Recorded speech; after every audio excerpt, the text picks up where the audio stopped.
પાવી જેતપુરના હીરપરી ગામમાં દીપડાનો આતંક, નાની બાળકી પર હુમલો, ગામમાં ભયનો માહોલ। છોટાઉદેપુર જિલ્લાના પાવી જેતપુર તાલુકાના હીરપરી ગામમાં દીપડાના હુમલાની ઘટના સામે આવતા ગ્રામજનોમાં ભારે દહેશત ફેલાઈ છે। ગામમાં રમતી એક નાની બાળકી પર દીપડાએ અચાનક હુમલો કર્યો હતો।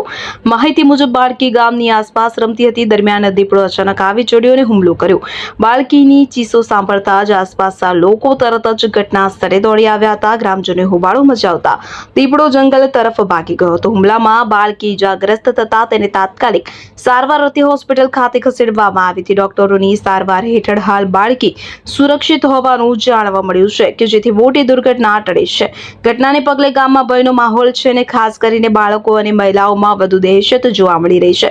ગ્રામજનોએ વન વિભાગ પાસે દીપડાને પાંજરે પૂરવા અને વિસ્તારમાં પેટ્રોલિંગ વધારવાની માંગ કરી છે। દુકાને જઈતી એટલે રસ્તામાં આવતા વચ્ચે પકડી લીધું એટલે બૂમો પાડી એટલે અમે દોડતા ગયા। હિરપોડીમાં ખેતી રતનપુરમાં ગામ બોલાવેતા। બરાબર, એ 6 વર્ષ। 6 વર્ષ। કઈ કઈ અને નખ માર્યા છે? મોડા પર છે, નાક પર છે ને બેડામાં છે એટલે માર્યા। કયા ગામ? એમ તમારું મૂળ ગામ કયું? મૂળ ગામ આપે છે। શું નામ તમારું? ગોરધન। શકીલ બલોચ, છોટાઉદેપુર।